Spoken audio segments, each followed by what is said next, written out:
Nena is the name both of a band and a singer. So they were formed as a band in West Berlin in, I think, 1981, and under the name Nena. And their lead singer also, after the band finished, went by the name of Nena as a solo artist. She used the name Nena Kerner whilst they were a band, but it was generally accepted that it was both her name and the band's name. Around 1983, 1984, they released a single that was a massive worldwide hit, which is there are two versions. There's a German version, which is 99 Luftballoons, and there is the English version, 99 Red Balloons. And this, between the two versions, top charts around the world. In the UK, they're considered to be pretty much a one-hit wonder, but they had a lot more success in Germany. They recorded 4 to 6 albums as a band, and the reason why there's a confusion of the numbers here is because there was one album where they recorded a whole lot of songs in German, and then they released another version, an international version, with the same songs but translated into English. And even more confusingly, there were 2 versions of an album called Nena. Even more confusingly, there were 2 versions of an album that went under the name of Nena, with some of the same tracks, but some other tracks that had got English versions on them. Nena, as a solo artist, has also released 13 albums since the split of the band. Hi, my name's Dan. So, this channel is mostly about me doing reviews of the 3,000 greatest albums of all time, according to a website called Acclaimed Music. I'm not going to go into how they've created the list at this point. However, occasionally I take a step sideways and just do something that I want to review. And I have a few series of those. I do request reviews, and so if you want to request a review, just leave a comment on any video on my channel, and I should see it. I also do have a few new release reviews that I've done. I also have 2 series that I've done which are criminally missing, so that's albums that I think should have been on the list and are pretty well-known albums. Hidden gems, which are albums that I really like, but I think not many people will have come across them. And now I'm going to introduce this, the first one in the middle tier between those 2, which I'm going to call Dan's Picks. So these are albums that there is a reasonable amount of awareness of, but I think have been overlooked. So I just want to bring them to your attention. So this is one of those. In fact, it's the first one of those. And this is obviously an album by the band Nena, and is an odd album. So they released 2 albums with the name Nena, so just eponymous albums. And this is the international one. It's also been released under the name 99 Luftballoons, and I think it's probably better to think of it under that name. So this is not to be confused with the album Nena that was entire German album released in 1983. So this album actually takes songs from the original Nena album and songs from their second German album called Fragezeichen, which is question mark. And one half of the album is German, so that's the second half of the album. And the first half of the album is English versions of some of the originally German songs. I bought this under the name Nena. I bought several of their albums around that time. I found it a little bit confusing as well because the version that I bought was under the name Nena, as I've said, and their original German album under the name Nena have very similar packaging as well. I had to say, I think I found it quite hard to decide which of their early albums I was going to feature and do a review of.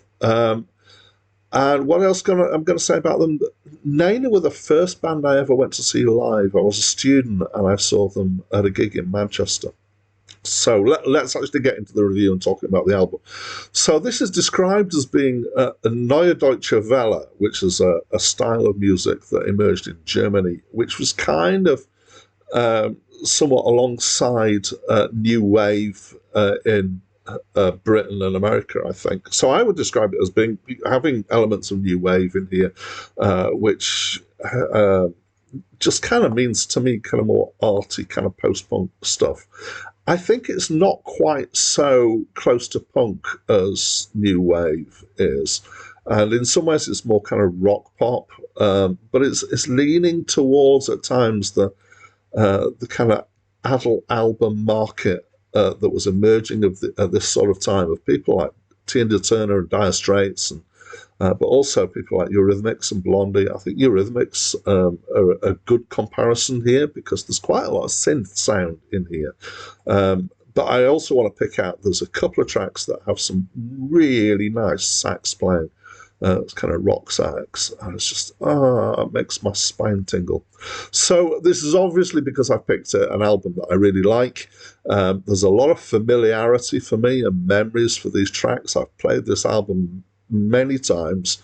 I still do feel like, as much as I can when listening to it for the review, I try to think, what would it be like if I was listening to this for the first time? And I think I would still really like it if I did. The songwriting is good. There's varied and interesting production. It's musically fairly rich. It has elements where it just spends time being instrumental, and I always like that. The two tracks that I probably like best on here are the two of the German tracks. So one is Das Land der Elefanten, which means the land of the elephants, and that's got some really interesting kind of rhythmic, kind of pseudo tribal rhythmic stuff. And the other one is Unerkannte Märchenland, which is this grand scope. So that means unknown through fairyland, although I understand that calling Märchenland fairyland is not quite a good translation, because fairyland kind of implies twinkly fairies and very much kind of for little kids, whereas Märchenland, I understand, is a bit of a darker concept in German. Anyway, moving on, it's a nice track, musically particularly. It has two versions of 99 Red Balloons on it. It's got the English version at the start and the German version at the end. The general subject matter is kind of vaguely kind of romantic and slight fantasy. There's stuff about life, but it's kind of seen through a little bit of rose-tinted spectacles at times. And there's just random stuff like the land of the elephants and etc. I have a reasonable familiarity with German, so better than my understanding of Portuguese. I've done quite a few Brazilian albums and almost entirely lost there. The other thing that's helped me work out the German words in here is just lots of repetition of playing over the past many years for this album. So I kind of understand most of what's going on in the German tracks as well as the English tracks. And the English tracks, I know, are not a direct word-for-word translation. They're more of a translation of the sense and the feel of the song. Sometimes it changes the meaning subtly a little bit. But I think it's done in a good way so that it kind of keeps the spirit of the original song better than a direct translation might. So let's talk about her voice. She's got quite a nice voice, I would say. It's not a gymnastic voice. So I did do a comparison earlier with Eurythmics. It's not an Annie Lennox kind of voice. She can't do the same kind of technical gymnastic stuff, but it got a really nice tone. And there's, as you sometimes have with singers, she has a particular approach and ornamentation and the way she does interpretation that is slightly unique, and I like that.